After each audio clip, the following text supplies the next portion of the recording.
No thanks, sir. Stop! Did you wash your hands before touching your food? Ascaris lumbricoides is a type of groundworm that lives in our human intestines that is commonly transmitted upon contact with contaminated food, water, or soil. But the good news is, Ascaris infections are preventable. It all starts with good hygiene by washing your hands thoroughly with soap and water before eating, after using the bathroom, and after handling soil. Oh, I think that's a good idea. Right? So, do we just really need to just wash our hands? It's that easy. Oops! Before we get too much excited, of course there are steps in hand washing. Ano ba yan? Akala ko hindi na ito complicated. Come on, it's easy. Just follow me. Ascaris can be avoided, do it well. Soak your hands and scrub thoroughly. Avoid the dirt in your shoes to go inside of your house. Clean your fruits and veggies before you bite. Remember to not bite your long nails. And if you're sick, stay at home. Seek the doctor if you're unwell. Ascaris can be avoided, do it well. Ganun lang pala yun. Ang dali mo. Oo nga, ngayon kaya ko na magbugas ng maayos pa. Oh, ano na sa'yo? Ano? Bugas mo kay Chango? Ba't kaya? Baka ano? Pinakain ka ba? Siguro. Sabay naman tayo. Baka naman nag-effect lang. Now, how do you know if someone has Ascariasis? The signs can be tricky. They may present it or not. In mild cases, there might be no symptoms at all. But when symptoms do show up, they can range from mild to severe. Common symptoms include abdominal pain, bloating, diarrhea, and nausea. But it doesn't stop there. If the worms migrate to the lungs, they can cause coughing, wheezing, and even asthma-like symptoms. As chronic infection can result in malnutrition, stunted growth, and impaired cognitive development among children. Their academic performance could likewise be compromised. This makes it especially dangerous for young children who need proper nutrition to grow and develop. So next time you're thirsty, make sure you investigate. Finally, get a drink. Anong lasa? Supposed.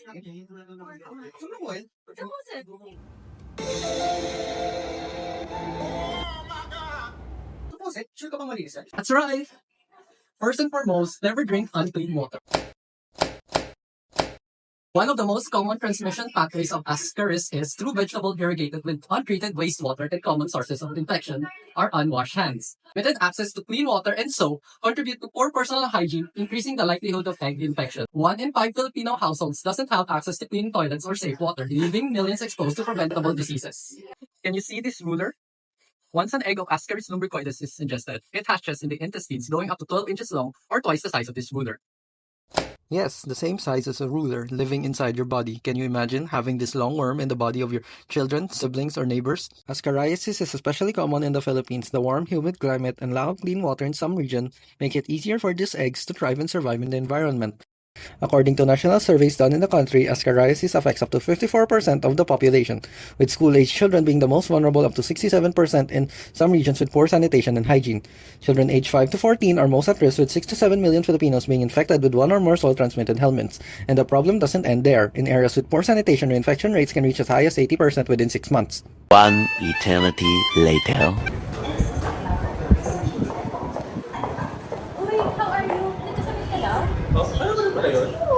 Last time kasi nananakit yan ko Ascariasis. Ay, ako rin parang sa fever lang. Pero dahil dun sa faucet water na yung ko nasa. But you know what? Ascaris can be avoided, do it well. Soak your hands and scrub thoroughly. Avoid the dirt in your shoes to go inside of your house. Clean your fruits and veggies before you bite. Currently, the national government offers various programs for intestinal worm infections, one of which involves a mass deworming program by the DOH called Oplan Goodbye Bulate. In addition, the observance of National Deworming Month among school children occurs during January and July in different areas of the country.